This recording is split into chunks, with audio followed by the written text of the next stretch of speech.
Fourth chapter start करेंगे,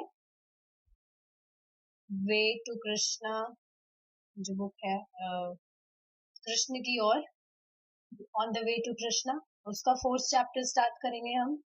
देखिए last chapter में हमने क्या डिस्कस किया था कल, कि बद्ध आत्माएं हम हैं, we are fallen condition souls. इस वजह से जो भी अपूर्णताएं हैं वो हम में है, लेकिन जो भगवान है वो सदैव परिपूर्ण है, राइट। भगवान हमारी तरह बद्ध नहीं है, भगवान को कुछ भी बाध्य नहीं कर सकता। तो इस प्रकार कृष्ण अपने यथार्थ स्वरूप का वर्णन कर रहे हैं, किंतु हम फिर भी उनकी ओर आकृष्ट नहीं होते। ऐसा क्यों? तो आप देखेंगे कि जो भी व्यक्ति है वो जान रहा है कि भगवान कितने ऐश्वर्यशाली है, कितना ऐश्वर्य है भगवान में, लेकिन फिर भी वो जल्दी से भगवान की तरफ आकृष्ट क्यों नहीं होता है? क्यों है ऐसा? इसका कारण श्री कृष्ण स्वयं बताते हैं। क्या कारण है? देवी येषा गुणमयी मम माया दुरितया मामेव ये प्रपद्यन्ते मायामेतां तरन्ति ते। भौतिक प्रकृति के 3 गुणों से बनी मेरी इस दैवी शक्ति को पार कर पाना कठिन है। भगवान माया शक्ति की बात कर रहे हैं। देखिए, माया को जीत पाना बहुत कठिन है। किसके लिए कठिन है? जो भगवान की भक्ति नहीं कर पा रहा। आप देखेंगे हमने कुछ भी, हमें ज्यादा प्रयास नहीं करना पड़ा हमारी जो भी गड़बड़ चीजें हैं उनको छोड़ने में। बस हम नियमित रूप से भक्ति करते जा रहे हैं और अपने आप जो भी चीजें हैं जीवन से कटती जा रही है, राइट। तो इसका अर्थ क्या है कि जैसे ही हम भगवान के संपर्क में होते हैं, कुछ भी हम चीज करते हैं जो भगवान से रिलेटेड हो, अपने आप हम माया पर अपनी जीत हासिल कर लेते हैं। क्यों? क्योंकि जो व्यक्ति है वो एक समय में तो दो जगह नहीं जा सकता है, 2 डायरेक्शंस में नहीं जा सकता है। या तो वो माया वाले काम करेगा या कृष्ण को प्रसन्न करने वाले काम करेगा। लेकिन एक ध्यान देने वाली बात क्या है, जब भी हम माया वाले काम करते हैं, मतलब कृष्ण से इतर जो काम करते हैं, उससे हम कभी संतुष्ट नहीं हो सकते। तो भगवान स्वयं बता रहे हैं कि जो भगवान की दैवी शक्ति है उस पर उसको पार कर पाना कठिन है, किंतु जो मेरे शरणागत हो जाते हैं वे सरलता से उसे पार कर जाते हैं। भगवान स्वयं ये चीज कह रहे हैं और ये बिल्कुल प्रैक्टिकल है। जब भी हम भगवान से रिलेटेड कुछ करते हैं, अपने आप एब्सेंस ऑफ माया हो जाता है, माया का प्रेजेंस नहीं रहता है। यह भौतिक जगत प्रकृति के 3 गुणों से आच्छादित है। प्रत्येक प्राणी इन गुणों से प्रभावित है। जब वे प्रधानतया सतोगुण के अधीन होते हैं तो वे ब्राह्मण कहलाते हैं।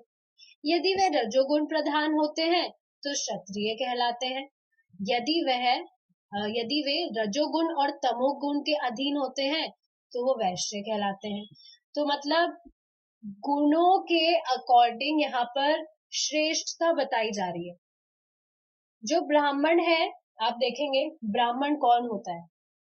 देखिए, अगर कोई व्यक्ति जाति से ब्राह्मण है लेकिन उसके कर्म गड़बड़ है तो क्या वो ब्राह्मण है? बिल्कुल नहीं। जो चैतन्य महाप्रभु है उन्होंने स्वयं बहुत निम्न कैटेगरी में आते हैं, मुस्लिम्स ही होते हैं वो, उनको अपना प्रेम दिया। ब्राह्मण दीक्षा जो है वो मुस्लिम को मिल जाती है। कब? जब वो भगवान की भक्ति करता है। तो कहाँ यहाँ पर जाति की बात आ रही है?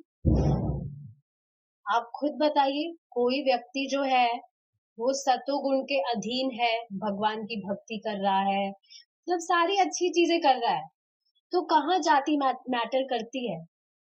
और यही आप देख लीजिए, अभी सो कॉल्ड जो ब्राह्मण्स होते हैं, बिल्कुल ब्राह्मण वाला काम तो करते ही नहीं है वो, बिल्कुल ऑपोजिट। तो क्या वो ब्राह्मण है?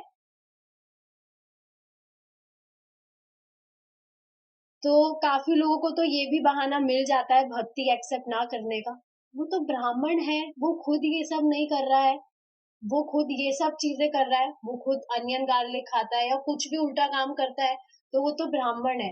जैसे ब्राह्मण है तो ब्रह्मा हो गया है वो। तो लोगों को बस बहाना चाहिए कि कुछ भी वो सही काम ना करे। एक चीज और है, जिस भी व्यक्ति को भक्ति एक्सेप्ट करनी होती है वो वैसे ही कर लेगा, बहाने नहीं बनाएगा, बहानेबाजी नहीं करेगा वो। और जिसको एक्सेप्ट नहीं करनी है वो बहाने बनाते रहेगा, उसको कितना समझाते रहेगा। अभी जैसे हम यहाँ है तो किसी ने हमें फोर्स तो नहीं किया है, हमने हमारी इच्छा से एक्सेप्ट किया है और कर रहे हैं हम नियमित रूप से। देखिए एक और चीज क्या है, ये चीज मैंने आपको बार बार बताई है, जब भी व्यक्ति का पुण्य फलीभूत हो जाता है तभी वह भक्ति एक्सेप्ट कर पाता है। बहुत ही ज्यादा अच्छे कर्म उसने किए हैं उसके पास्ट लाइफ में, तभी अभी वो भक्ति कर पा रहा है। ये तो आप देखेंगे कहाँ हर कोई भक्ति एक्सेप्ट कर पाता है। कोई सतोगुण व्यक्ति भी हो वो भी भक्ति एक्सेप्ट नहीं कर पाता है, वो भी यह नहीं एक्सेप्ट कर पाता कि कृष्ण ही भगवान है। समझना चाहिए इस चीज को। तो यहाँ पर श्रेष्ठता बताई जा रही है कि जब भी कोई व्यक्ति सतोगुण के अधीन होता है तो वो ब्राह्मण कहलाता है। यदि वह रजोगुण प्रधान होता है उसमें तो वो क्षत्रिय कहलाता है। क्षत्रिय आप जानते हैं कौन होते हैं? अर्जुन। अर्जुन क्षत्रिय है, क्षत्रिय थे। यदि वह रजोगुण और तमोगुण दोनों का मिक्सचर है तो वो वैश्य कहलाता है। वैश्य कौन होते हैं? जो भी बिजनेस मैन होते हैं वो वैश्य होते हैं। और यदि वह केवल तमोगुण प्रधान होते हैं तो वो शूद्र कहलाते हैं। शूद्र मतलब जो सबसे नीचे आते हैं, जो सेवा वगैरह करते हैं, सर्वेंट्स। यह केवल जन्म और सामाजिक, देखिए यहाँ जाति की बात नहीं हो रही है, बहुत ध्यान देने वाली बात है। अपने जो भी कर्म है उसके अकॉर्डिंग यहाँ बात हो रही है, जाति की बात नहीं हो रही है, गुणों की बात हो रही है। और आप देखेंगे हर टाइम हमारा जो भी गुण है उसमें उतार चढ़ाव होता है। कभी पैशन वाला मूड ज्यादा हो जाएगा, कभी तमोगुण ज्यादा हो जाएगा, सोते ही रहेंगे, कुछ काम ही नहीं, मन ही नहीं करेगा करने का। कभी सतोगुण ज्यादा होता है, बस मन करता है भक्ति करना है, बस और कुछ नहीं करना है, भक्ति लक्ष्य है। ये टेस्ट भी देते हैं भगवान कभी कभी। कितना अमेजिंग होता है वो वाला टाइम जब मन करता है कि उठे ही ना, बस लीन रहे ऐसे ही। वो कैसे भी हो सकता है, चैंटिंग करते टाइम हो सकता है, हम कुछ कीर्तन सुन रहे हैं, कुछ कथा हमें कुछ इंटरेस्टिंग लग रही है। यह केवल जन्म और सामाजिक स्थिति के अनुसार कृत्रिम रूप से थोपा गया पद नहीं है। क्लियर है कि किसी भी व्यक्ति का किसी पर्टिकुलर फैमिली में जन्म हो गया है तो वो उसके अकॉर्डिंग काम करेगा, ऐसा नहीं है। क्योंकि आत्मा जो है उसकी कोई जाति पाति नहीं होती है। एक और अमेजिंग चीज आपसे शेयर करना चाहूंगी, कल प्रभु जी बता रहे थे कि गीता भागवतम जो भी भगवान से रिलेटेड जो भी शास्त्र हैं उनको सुनने का अगर आप में इंटरेस्ट है, इसका मतलब क्या है? देखिए, जो सुनने की इच्छा है ये जल्दी से नहीं आ जाती है। इच्छा अगर है तो मतलब आप बहुत बड़े पुण्य आत्मा है, क्योंकि इच्छा आ पाना हर किसी के मन में नहीं आती है। इच्छा गीता भागवतम को सुनने की, अगर आपकी इच्छा आ रही है, अगर आपको इंटरेस्ट आ रहा है, दैट मीन्स कृष्णा के प्रति आपका प्रेम बढ़ रहा है, तभी रुचि मिल रही है, तभी रुचि है।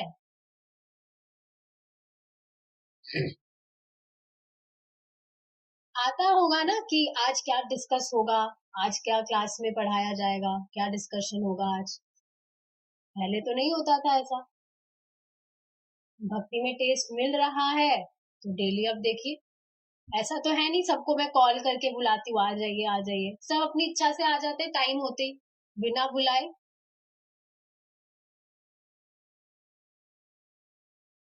समझना चाहिए कृष्ण के प्रति प्रेम बढ़ रहा है। तो ये बात बताई जा रही है कि जन्म या सामाजिक स्थिति के अनुसार थोपा गया पद नहीं है ये, कि ये तो ब्राह्मण, ये ब्राह्मण की फैमिली में जन्म लिया इसने तो ये ब्राह्मण है, जैसे वो कर्म उल्टे पुल्टे कर रहा है। नहीं, ऐसा नहीं है। कर्मों के अनुसार है जो भी है, अपितु तो उस गुण के कारण जिसके अधीन होकर प्राणी कर्म करता है। तो कोई पद नहीं है ये थोपा गया, जो भी उसके गुण है उसके कारण जो भी वो कर्म करता है सब कुछ उस पर डिपेंड करता है। चातुर्वर्ण्यं मया सृष्टं गुणकर्म विभागशः तस्य कर्तारमपि मां विद्य कर्तारमव्ययम्। भौतिक प्रकृति के 3 गुणों और कर्तव्य कर्मों के विभाजन के अनुसार मैंने मानव समाज के 4 वर्णों की रचना की है। यद्यपि इस प्रणाली का निर्माता मैं ही हूँ, फिर भी मुझ अविनाशी को तुम इस वर्ण विभाग का अकर्ता ही समझो। क्या कह रहे हैं भगवान? कि भगवान ने मानव समाज में इन 4 वर्णों की रचना की है। कौन से 4 वर्ण? ब्राह्मण, क्षत्रिय, वैश्य और शूद्र। इन चारों वर्णों की भगवान ने रचना की है मानव समाज में, कि उसके कर्मों के अकॉर्डिंग वो व्यक्ति है, उस वर्ण में आता है, वो उस शैली में आता है। लेकिन भगवान ने इन सब भगवान क्या कह रहे हैं कि मैं इन सब का निर्माता तो हूं, लेकिन फिर भी ऐसे नहीं समझना चाहिए कि भगवान भी इन वर्णों में आते हैं। भगवान इन वर्णों में नहीं आते, ये सिर्फ मानव समाज के लिए। समझ पा रहे? भगवान ब्राह्मण या क्षत्रिय या वैश्य या शूद्र नहीं है। जैसे आप देखेंगे भगवान जब द्वारिकाधीश थे, भगवान जब द्वारिकाधीश के रूप में, तो ऐसा प्रतीत हो सकता है कि भगवान तो क्षत्रिय है, युद्ध वगैरह करते हैं, लेकिन नहीं, ऐसा नहीं है। क्या कह रहे हैं भगवान? फिर भी मुझ अविनाशी को तुम इस वर्ण विभाग का अकर्ता ही समझो। भगवान इन सब में नहीं आते हैं। इससे यह नहीं समझना चाहिए कि यह भारतवर्ष में विद्यमान विकृत जाति प्रथा का निर्देश कराता है। Yes, this is very important. अगर ये 4 वर्णों की बात हो रही है तो इसका मतलब ये नहीं है कि भगवान जाति पाति कर रहे हैं कि तुम इस जाति के हो गए, तुम इस जाति के हो गए। नहीं, ये चीज नहीं है।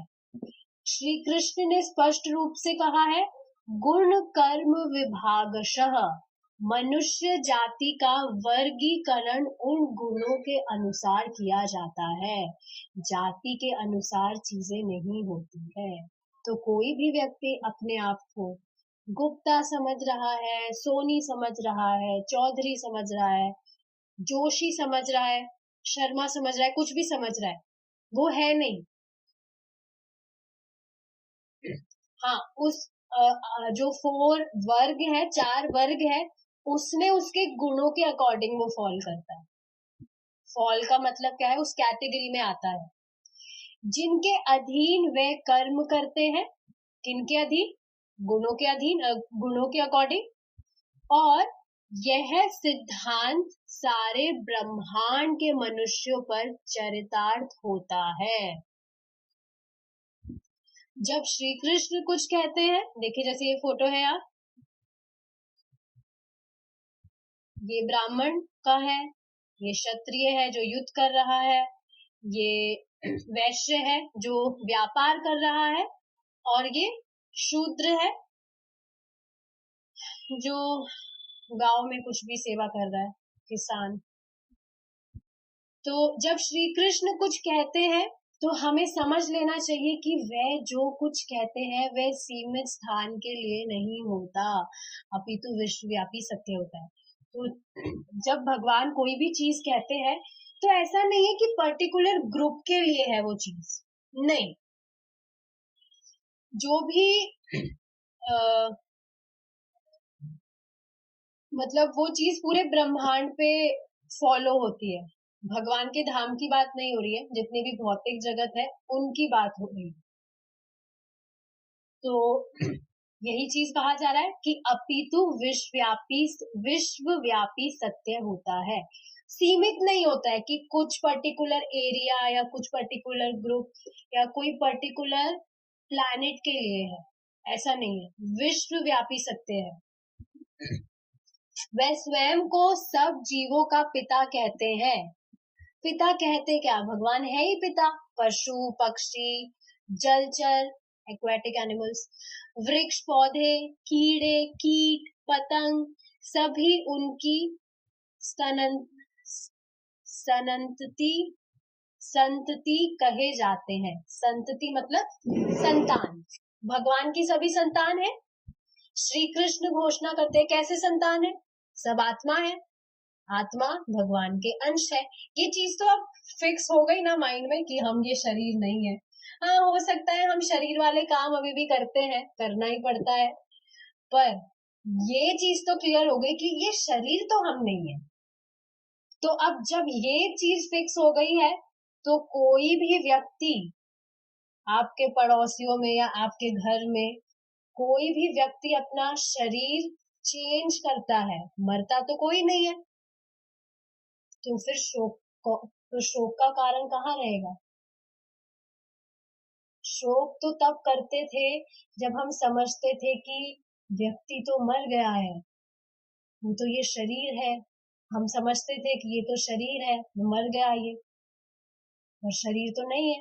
अविद्या के कारण ही शोक उत्पन्न होता था, पर अब तो अविद्या नहीं है, नॉलेज हो गई हमें, मरता कोई नहीं है, सब अविनाशी है, आत्मा है। एक पर्टिकुलर टाइम आने के बाद में कॉस्ट्यूम चेंज करते हैं, बस, मरता कोई नहीं है। हम एक ट्रेन के डब्बे में है, यात्रा कर रहे हैं, जब हमारा स्टेशन आ जाएगा सब चले जाएंगे और दोबारा कभी वापस नहीं मिलेंगे। ये चीज, ये एग्जाम्पल हमेशा याद रखिए। एक पर्टिकुलर टाइम आने के बाद में हमारा जब स्टॉपेज आएगा, स्टेशन आएगा, हम उतर जाएंगे हमारी ट्रेन से, सब अपने अपने रास्ते चले जाएंगे और दोबारा कभी भी कोई भी किसी से नहीं मिलेगा। यहाँ सब यात्री है। कुछ टाइम के लिए सदस्य हम समझ लेते हैं, समझ रहे हैं, पर सब यात्री है, यात्रा कर रहे हैं कुछ पर्टिकुलर स्पेसिफिक टाइम के लिए।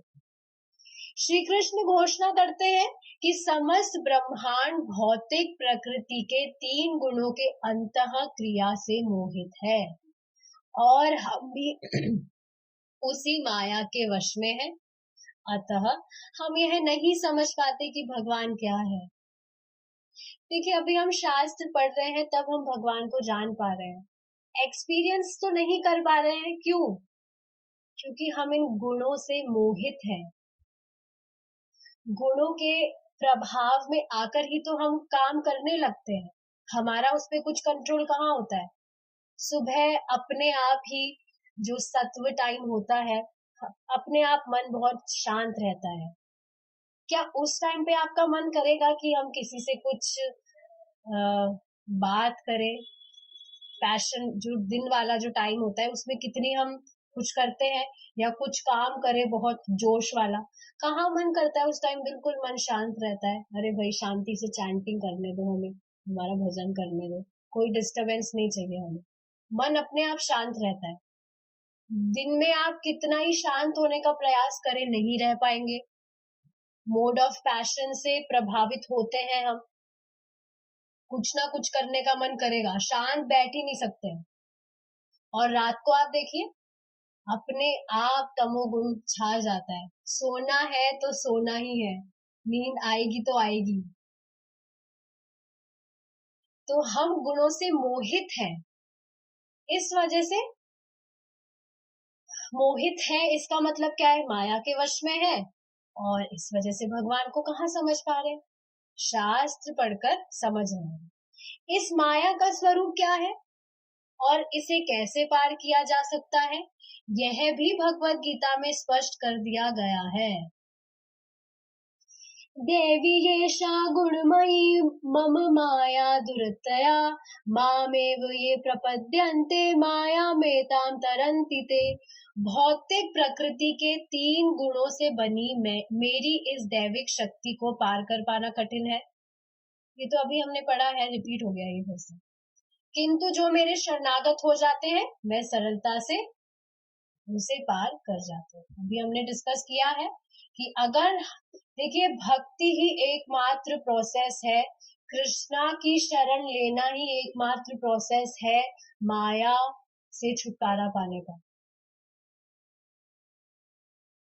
आप और कुछ भी करके देख लीजिए, कृष्णा से इतर जो भी चीज है वो माया ही है। कुछ भी श्रेष्ठ काम करिए आप, चाहे से कितना ही परोपकारी काम करिए, कृष्णा से अगर अलग है वो चीज तो वो माया है। सिर्फ 2 ही चीजें हैं, या तो वो चीज कृष्ण से संबंधित है या वो माया से संबंधित है, कुछ तीसरी चीज नहीं है। कोई मनुष्य शुष्क चिंतन से भौतिक प्रकृति के 3 गुणों के बंधन से छुटकारा नहीं पा सकता। समझ पा रहे हैं आप? कोई भी ध्यान लगा रहा है, कुछ भी कर रहा है, इन तीनों गुणों के बंधन से छुटकारा नहीं पा सकता है, कुछ भी कर ले हो। ये तीनों गुण बड़े ही बलवान और दुर्जय है। अभी तो आप देखेंगे आगे भागवतम में आएगी स्टोरीज कि जो भी बहुत सारे ऋषि मुनि हैं वो हजारों साल तक तपस्या करते हैं, 60 70 हजार साल। युगों की मतलब ये बात है, कलयुग बहुत छोटा टाइम है, इसमें मतलब कम उम्र में ही देह त्याग देता है व्यक्ति। लेकिन जो लेकिन जो सतयुग है या पहले जो युग जा चुके हैं उसमें उम्र बहुत बड़ी होती थी मनुष्य की, या बाकी जो पृथ्वी लोक से ऊपर जो लोक है, ब्रह्म लोक आदि, वहां पर भी जो व्यक्ति है उनकी उम्र बहुत ज्यादा होती है। तो इतने हजारों साल तक तपस्या करते हैं व्यक्ति, करते थे, करे हैं, फिर भी कुछ भी ऐसी सिचुएशन आई तुरंत बिवॉल्डर्ड हो गए, तुरंत डिस्टर्ब हो गए। तो कुछ भी काम करने से, कुछ भी चिंतन करने से ये जो 3 गुण है इनके बंधनों से छुटकारा नहीं पाया जा सकता। ये तीनों गुण बड़े ही बलवान और दुर्जय है। दुर्जय मतलब जिनपे आसानी से विजय नहीं पाई जा सकती। क्या हम अनुभव नहीं करते कि हम बुरी तरह से भौतिक प्रकृति के चंगुल में फंसे हुए हैं?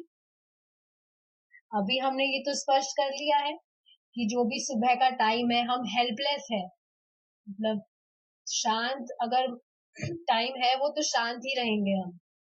दिन में शांत रहने का प्रयास करेंगे तो नहीं ही रह सकते हैं शांत, खुद हेल्पलेस है हम। तो बुरी तरह से भौतिक प्रकृति के चंगुल में फंसे हुए हैं हम। अनुभव होता है ना, जैसे जैसे हम नॉलेज ले रहे हैं, हेल्पलेस है, बस कुछ भी है करना पड़ता है, झेलना पड़ता है, हमारा कुछ भी कंट्रोल ही नहीं है। गुण शब्द का अर्थ रस्सी भी होता है। देखिए हम कैसे बंधे हुए हैं हम। जब कोई व्यक्ति 3 मजबूत रस्सियों से बंधा हो तो वह निश्चय ही बहुत कसकर बंधा होगा। हमारे हाथ पैर सतोगुण, रजोगुण और तमोगुण की सुदृढ़ रस्सियों से बंधे हुए हैं। देख रहे हैं इस व्यक्ति को आप, बेचारा कैसे बंधा है रस्सी से। यही जो कंडीशन है हमारी है। ये जो 3 गुण है, इनकी रस्सियों से हम बंधे हुए हैं, बहुत मजबूत रस्सियां हैं ये। तो क्या हम आशा छोड़ बैठे कि हम तो बंधे हैं तो बंधे ही रहेंगे? क्या इन रस्सियों से छुटकारा पाने का नहीं सोचना चाहिए? क्या आशा छोड़ बैठे? नहीं, क्योंकि यहाँ श्री कृष्ण हमें आश्वासन देते हैं कि जो कोई उनकी शरण में आ जाता है वह तुरंत ही मुक्त हो जाता है। जब कोई व्यक्ति किसी तरह भी कृष्ण भावनामृत हो जाता है तो वह मुक्त हो जाता है। ये चीज बहुत इम्पोर्टेंट है। कल की ही बात है, प्रभु जी एग्जाम्पल दे रहे थे कि उन्होंने 100-200 भक्तों को प्रसाद खिलाया। मैं खुद मतलब चिंतन में पड़ गई थी, 100-200 भक्तों को प्रभु जी ने प्रसाद कैसे क्या व्यवस्था की होगी। बाद में प्रभु जी ने एक अमेजिंग चीज बताई, बहुत वाव थी वो चीज। प्रभु जी बता रहे थे कि प्रसाद पा रहे थे, तब 100-200 चींटियां आ गई थी। चींटियां, हम भी चींटी रहे होंगे, वो भी जीव है, वो भी आत्मा है, बस वो चींटी के कॉस्ट्यूम में है तो हम इतना ध्यान नहीं देते हैं।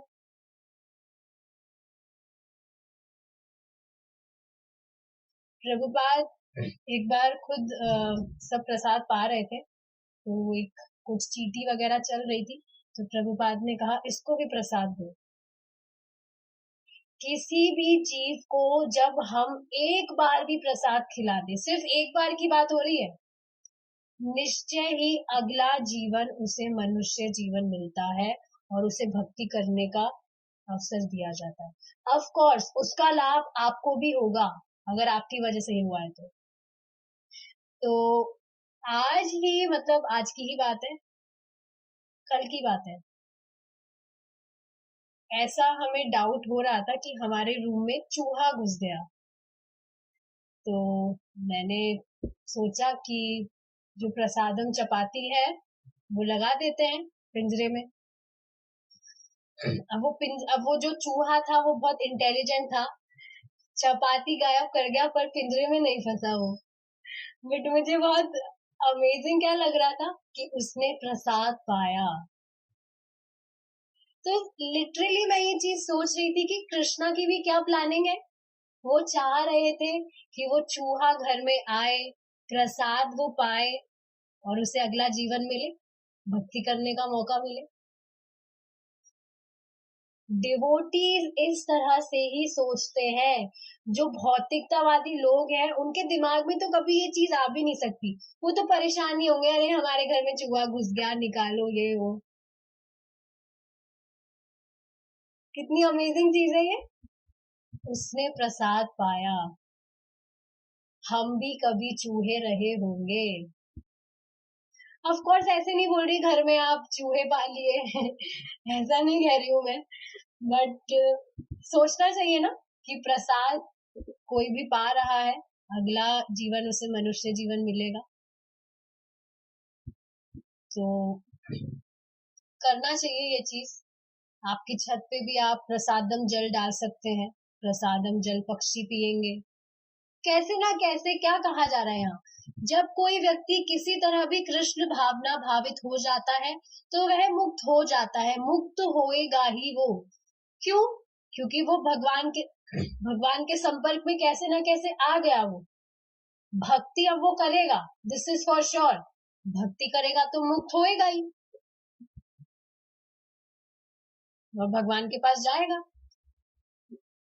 आपके कारण कोई एक व्यक्ति भी इस भौतिक जगत से मुक्त हो गया, आपका तो पक्का है फिर जाना, फिक्स। तो इस वजह से कभी भी उदासीन नहीं होना चाहिए कि हम तो अच्छे से भक्ति नहीं कर पा रहे, पता नहीं भगवान के पास जा पाएंगे या नहीं। दूसरों आप हमेशा अपने दिमाग में ये चीज रखिए कि आपको दूसरों की हेल्प करनी है। जब आप दूसरों की मदद करेंगे अपने आप प्रोग्रेस करेंगे। हर एक दिन आपका उत्साह से भर जाएगा। क्यों? क्योंकि हर चीज करने में आपको इंटरेस्ट आएगा, आप बहुत खुश होंगे कि कृष्णा कितने खुश हो रहे हैं इस चीज से। तो ऐसे नहीं सोचना चाहिए कि हम तो कुछ भी नहीं कर पा रहे। दूसरों को हेल्प करने का, दूसरों को कैसे ना कैसे कनेक्ट करने का ट्राई करिए आप, उसका बेनिफिट आपको भी होगा, आप बहुत तेजी से आगे बढ़ेंगे। कितनी अमेजिंग चीज है ये। आप ये चीज बताइए कि हमने एक एग्जाम्पल डिस्कस किया था जिसमें 6 तरह के व्यक्ति को सेम अपराध लगता है यदि वो जो भी किसी पशु हत्या में कोई भी साथ देता है या खुद कर रहा है, खुद खा रहा है। 6 जो भी व्यक्ति है, 6 तरह के व्यक्ति, सबको सेम तरह का अपराध मिलता है। तो अब आप सोचिए, अगर आप किसी की मदद कर रहे हैं कृष्ण भावना भावित होने में, तो क्या उसका बेनिफिट आपको नहीं मिलेगा? ऑफ कोर्स मिलेगा। तो कुछ भी ना कर पाए, कम से कम प्रसादम वाला चीज तो करना ही चाहिए। और एक और इंटरेस्टिंग चीज क्या है, जब आप किसी की हेल्प करना चाहते हैं, चाहे से हो सकता है कि उस टाइम पर आप उस पर्टिकुलर चीज को करने में कैपेबल नहीं है, Krishna will help, Krishna will arrange. जैसे मैं चाहती थी हमेशा कि मैं प्रसादम की सेवा करूं, लेकिन मैंने तो सब कुछ, मेरा जॉब वगैरह छोड़ा हुआ था, कुछ भी मैं कर नहीं रही थी। लेकिन अब आप देखिए कृष्णा अरेंज कर रहे हैं, कैसे भी कर देते हैं कृष्णा। आपके मन में इच्छा आनी चाहिए कि आपको सेवा करनी है, कृष्णा हेल्प करते हैं, कृष्णा विल अरेंज। इच्छा तो कीजिए। सबसे अमेजिंग चीज क्या है कि बद्ध जीव के मन में इच्छा आना भी बहुत बड़ी चीज है, इच्छा ही नहीं होती है। तो इच्छा करती रहनी चाहिए, अपने आप सब कुछ होने लगेगा। सब कृष्ण से संबंधित है क्योंकि हम सब उनकी संतान हैं, स्पष्ट है। The material miseries of the living entity can be directly mitigated by the linking process of devotional service। क्या अर्थ है इसका? कि हमारी जो भी मटेरियल मिजरीज है, भौतिक जो भी दुख, जो भी कलेश हमें झेलने पड़ रहे हैं, उन सब से हमें मतलब छुटकारा मिल सकता है। कैसे छुटकारा मिल सकता है? डिवोशनल सर्विस से। किसकी devotional service? Of course Krishna. Krishna के लिए हम कुछ भी कर रहे हैं, कृष्णा को संतुष्ट करने के लिए हम कुछ भी कर रहे हैं, तो अपने आप हमारे जो दुख है वो छूमंतर हो जाएंगे। एक पुत्र अपने पिता से किसी बात पर असहमत हो सकता है, किंतु उसके लिए वह संबंध तोड़ना संभव नहीं है। अच्छा, आज प्रभु जी की क्लास नहीं है तो हम थोड़ा क्लास लंबा रख रहे हैं, 15 मिनट का और रखेंगे, ठीक है? देखिए फ्लो में टाइम कब निकल गया पता ही नहीं चला। यही तो चाहिए। बस हम पढ़ते रहे, कब टाइम निकल जाए पता ही ना चले। तो देखिए क्या कहा जा रहा है कि एक जो पुत्र है वो अपने पिता से किसी बात के लिए असहमत हो सकता है। मतलब कोई भी अगर उसके पापा कुछ भी उसको बात कह रहे करने को, हो सकता है वो उससे अग्री ना हो, उसे वो बात सही ना लगे, लेकिन उस बात के लिए अपने पिता से वो संबंध ही तोड़ दे, ये संभव नहीं है। छोटी मोटी बातें तो होती रहती है, लेकिन क्या उससे रिलेशन तोड़ देगा कि नहीं आप तो मेरे पिता नहीं है, मैं आपको मेरा पिता नहीं मानूंगा, मैं अस्वीकार कर रहा हूँ, you are not my father now. ऐसा नहीं होता है। अपने जीवन में उससे निश्चय ही पूछा जाएगा कि वह कौन है, और उसे निश्चय ही उत्तर देना पड़ेगा कि मैं अमुक का पुत्र हूँ।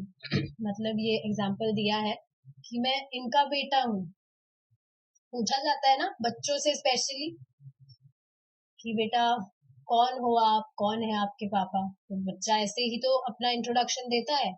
वह संबंध तोड़ा नहीं जा सकता। उसी प्रकार हम सब भगवान की संतान हैं और उनसे हमारा यह संबंध सनातन है, किंतु हम केवल इसे भूल गए हैं। तो देखिए ऐसा नहीं है कि अगर व्यक्ति भगवान से विमुख हो गया है तो उसका संबंध टूट गया है, नहीं, संबंध शाश्वत है, इटर्नल है, तोड़ा नहीं जा सकता, ये असंभव है। बस बात क्या है कि हम उसे भूल गए हैं। संबंध तो हमेशा से ही है और हमेशा से ही रहेगा। जैसे कोई भी बच्चा है वो आया अपने पिता के द्वारा ही है। अब वो जैसे माने या ना माने, है तो वो उनके पिता ही, उसके मानने या मानने पे निर्भर नहीं करता है। तो उसी तरह भगवान से हम भगवान की संतान है, भगवान से हमारा जो संबंध है वो सनातन है, शाश्वत है, हमेशा से है और हमेशा रहेगा। हम सिर्फ उसे भूल गए हैं। श्री कृष्ण सर्वशक्तिमान है, सबसे ज्यादा कीर्तिवान है, सबसे धनवान है, भगवान के ऐश्वर्यों की व्याख्या हो रही है, सबसे सुंदर है, सर्वज्ञ है और अतिशय वैराग्यवान भी है। यद्यपि हम इतने महान व्यक्तित्व के मित्र हैं, तथापि हम इस बात को भूले हुए हैं। कितनी अमेजिंग चीज है ये। आप खुद सोचिए, अगर खून के रिश्ते की बात तो दूर है, अगर आप इस चीज को इमेजिन करके देखिए कि आपका जो रिलेशन है, कुछ भी रिलेशन है, इंडिया के प्राइम मिनिस्टर से है, खुद पे आप कितना प्राउड फील करेंगे कि प्राइम मिनिस्टर, उसमें कितनी योग्यता होती है और उनका रिलेशनशिप हमसे है। तो अब आप देखिए भगवान जो हमारे पिता है, सर्वशक्तिशाली, सबसे सुंदर, सबसे धनवान, सभी गुण है भगवान में और वो हमारे पिता है। यहाँ इस मटेरियल वर्ल्ड में हम जिनसे भी हमारा जो भी रिलेशनशिप मानते हैं वो एक मिथ्या है। भगवान के द्वारा वो बस अरेंजमेंट हुए हैं ताकि हम इस भौतिक जगत में आए। असल में हमारा जो रिलेशनशिप है, इटर्नल रिलेशनशिप, वो भगवान से है। असल में हमारे पिता भगवान है।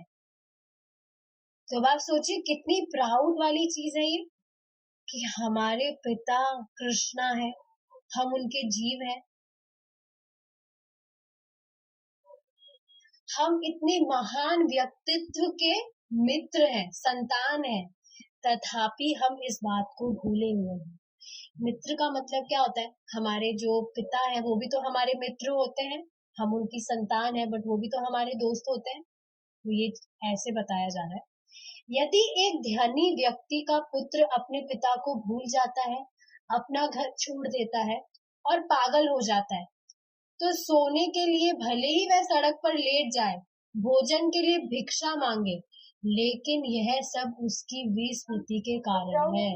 तो समझ पा रहे क्या चीज बोली जा रही है यहाँ, कि जो भी व्यक्ति है किसी ना किसी बात के कारण अपने पिता से वो नाराज हो गया और अपना घर छोड़ के चला गया। वो पिता के साथ में सारा संबंध छोड़ के वो चला गया और पागल हो गया। वो पागल ही तो है कि पिता इतने अच्छे हैं, इतने केयरिंग है, और उनको छोड़ के चला गया। वो सोने के लिए उसको सड़क पे लेटना पड़ रहा है, भोजन के लिए भिक्षा मांगनी पड़ रही है।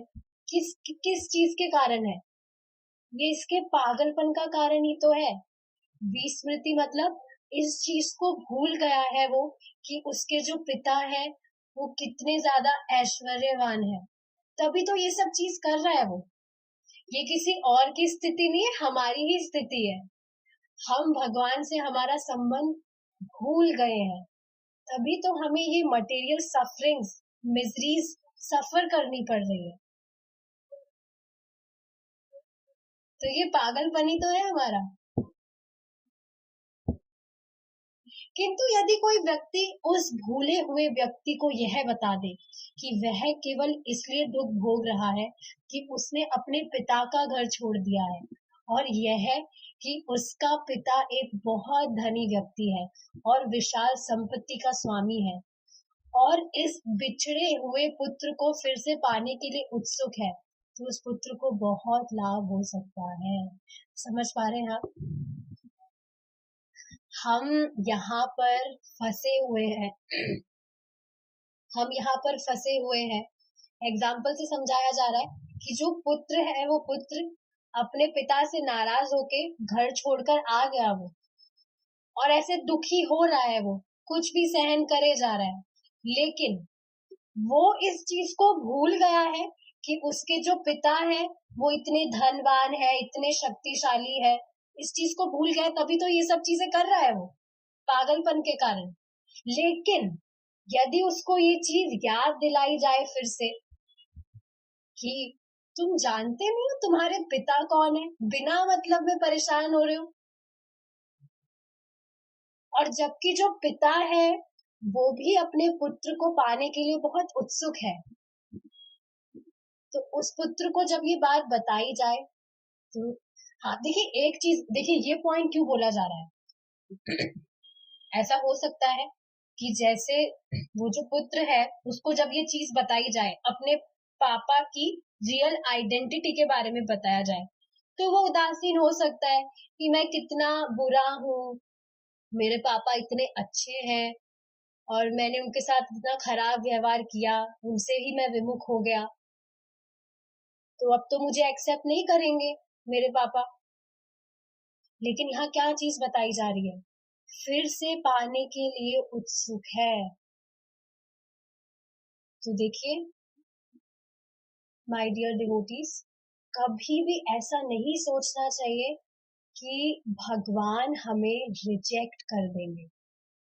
अभी हम भक्ति कर भी रहे हैं, हमसे कुछ त्रुटियां हो भी जाए, फिर भी ये नहीं समझना चाहिए कि हमने तो बहुत गलत व्यवहार किया है, अब भगवान तो हमसे नाराज हो गए, हमें रिजेक्ट कर देंगे, हमें एक्सेप्ट नहीं करेंगे। ऐसा नहीं है। Krishna is waiting for us कि हम कब फिर से उनकी तरफ मुड़ेंगे, कब उनके पास वापस लौटेंगे। काफी टाइम से वेट कर रहे हैं कृष्णा। तो कभी भी ऐसा नहीं सोचना चाहिए, कभी भी कुछ भी गलती हो जाए भक्ति नहीं छोड़नी है, कितनी ही गलती हो जाए, क्योंकि भक्ति छोड़ने से ऐसा नहीं है आप आगे बढ़ेंगे, आप जो गड़बड़ काम है उसमें ही आगे बढ़ेंगे। भक्ति करने से हमसे जो गलतियां भी हो जाती है वो अपने आप गायब होने लगेगी। क्यों? क्योंकि भक्ति करने से भक्ति में हम प्रोग्रेस करेंगे। तो ये बात समझ पा रहे? भगवान उत्सुक है कि हम कब उनके पास लौटेंगे। तो जो भी व्यक्ति जिन्हें पता नहीं है उनको हम ये चीज बताए, ऑफ कोर्स फिलॉसफी वो नहीं समझेगा, बट कैसे ना कैसे उसे कनेक्ट करने का ट्राई करें तो उसे कितना लाभ हो सकता है। आपके कारण वो इस भौतिक जगत से मुक्त हो सकता है, भगवान के पास लौट सकता है वापस से। और एक और इंटरेस्टिंग चीज क्या है आप खुद बताइए, अभी जिसके भी कारण आप भक्ति में आए हैं, उस व्यक्ति का स्मरण आपको नहीं होता कि हाँ, उससे मुझे बताया था, उसके वजह से मैं यहाँ पर हूँ। तो जब आप किसी को बताएंगे और आपके बताने के कारण उसने एक्सेप्ट कर ली भक्ति, तो आपको भी उसका फायदा होगा। ऑफ कोर्स मैं फायदे या नुकसान की बात करने के लिए नहीं बोल रही हूँ यहाँ, बट समझना चाहिए कि हमें सोचना नहीं चाहिए किसी को भी बताने के लिए। हमेशा हमारा जो हार्ट है वो हमें ओपन रखना चाहिए बताने के लिए। जाड़े देखो तारे कहो कृष्ण उपदेश, मत सोचिए, बताइए बस। बता नहीं सके तो कैसे भी संपर्क करा दीजिए बस भगवान से एक बार, उसका आध्यात्मिक रास्ता वहीं से शुरू हो जाएगा। इस भौतिक जगत में हम सदैव विविध तापों से दुखी होते रहते हैं। अपने मन तथा शरीर से उत्पन्न होने वाले दुख, दूसरी जीवात्माओं से होने वाले दुख और भौतिक प्रकोपों जैसे बाढ़, भूकंप इत्यादि से प्राप्त दुख। तो यह हमने डिस्कस किया था आधिदैविक, आध्यात्मिक और आधिदैविक, आध्यात्मिक और आदि भौतिक, ये 3 ताप है। आधिदैविक क्या होता है? देखिए बहुत सिंपल फॉर्म में मैं समझाती हूँ, आपको याद हो जाएगा। आधिदैविक, इसमें क्या आ रहा है? देव, तो देवताओं के द्वारा उत्पन्न किया गया कलेश जैसे भूचाल, सूखा आदि, वो है आधिदैविक।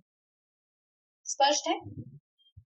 आदि भौतिकता, भौतिक, ये भौतिक जगत, तो इस भौतिक जगत जो भी दूसरे जो जीव हैं, अन्य जीवों द्वारा उत्पन्न कलेश यथा कीड़ों एवं शत्रुओं द्वारा उत्पन्न कलेश। कोई भी हमसे द्वेष कर रहा है या कोई भी हमें कीड़ा काट गया, दूसरे जीवों से हमें जो भी कलेश हो रहा है वो आधि भौतिक कलेश है। और आध्यात्मिक ताप क्या है? अपने ही शरीर और मन के द्वारा हमें जो कलेश उत्पन्न होता है। तो अपने ही शरीर से हमें कुछ भी बीमारी हो गई है या कुछ टेंशन हो गई है किसी चीज की, हमारे खुद के शरीर से हमें पीड़ा मिल रही है, तो ये हो गया आध्यात्मिकता। भौतिक प्रकृति के 3 गुणों के वशीभूत होने के कारण हम इन दुखों से बेसुध है, किंतु हमें सदैव जानना चाहिए कि इस भौतिक जगत में हम इतना दुख भोग रहे हैं, जानना चाहिए। इंटरेस्टिंग चीज क्या है, लोगों को पता नहीं है वो दुख भोग रहे हैं। हाँ चल रहा है, सब ठीक है जैसे चल रहा है, उनको ये मतलब आभास ही नहीं होता है कि वो दुख झेल रहे हैं। और देखिए ये जो चीज है, ये सिर्फ मनुष्य ही सोच सकता है कि उसे दुख हो रहा है। किसी कुत्ते को आप डंडा मारेंगे, दुख वो सहन कर लेगा, पर वो कभी भी ये बुद्धि नहीं लगा पाएगा मुझे क्यों मारा जा रहा है, मुझे क्यों दुख दिया जा रहा है। बुद्धि नहीं है इतनी कि वो समझे इस चीज को। तो हमें सदैव जानना चाहिए कि इस भौतिक जगत में हम इतना दुख भोग रहे हैं। जिस व्यक्ति की चेतना पर्याप्त रूप से विकसित है और जो बुद्धिमान है, वह प्रश्न करता है वह क्यों दुखी है। दुख तो मैं चाहता नहीं, तो फिर मैं क्यों दुखी हूँ। तो आप सभी बुद्धिमान है, आपकी चेतना बहुत ही ज्यादा विकसित है, तभी आप भक्ति में है। जान पाए आप कि हम दुखी हैं, क्यों है हम दुखी। जब यह प्रश्न उठता है तो मनुष्य के लिए कृष्ण भावना भावित होने का सुअवसर आता है।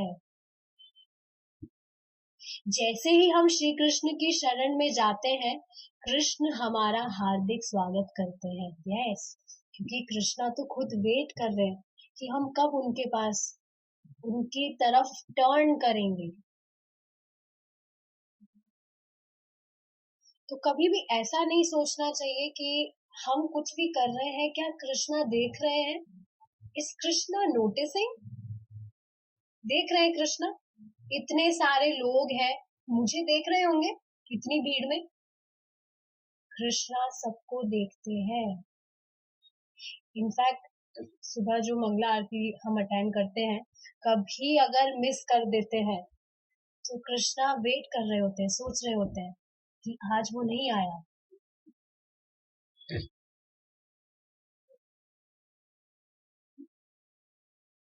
कृष्णा बहुत ज्यादा कृतज्ञ है। कृतज्ञ मतलब कि हम कृष्णा के लिए कुछ भी थोड़ा सा करते हैं, हमें अनंत देने को तैयार हो जाते हैं। तभी तो आप सोचिए कृष्णा क्यों बोल रहे हैं। गीता में कृष्णा कहते हैं कि कृष्णा को हम फल, फूल, पुष्प, पानी, जल, ये सब अगर हम कृष्णा को देंगे, कृष्णा अपने आप को हमें दे देंगे,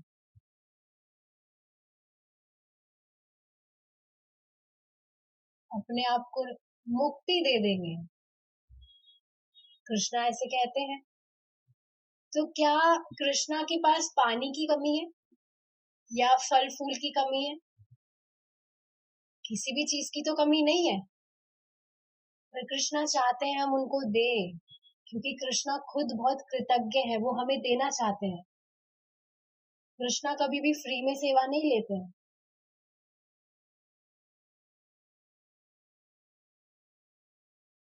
तो ठीक है, हम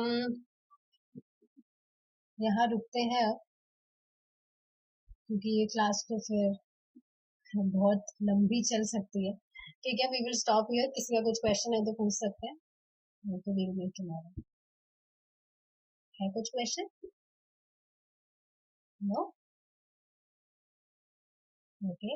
Thank you so much for joining. We will meet tomorrow if Krishna's willing. Hare Krishna.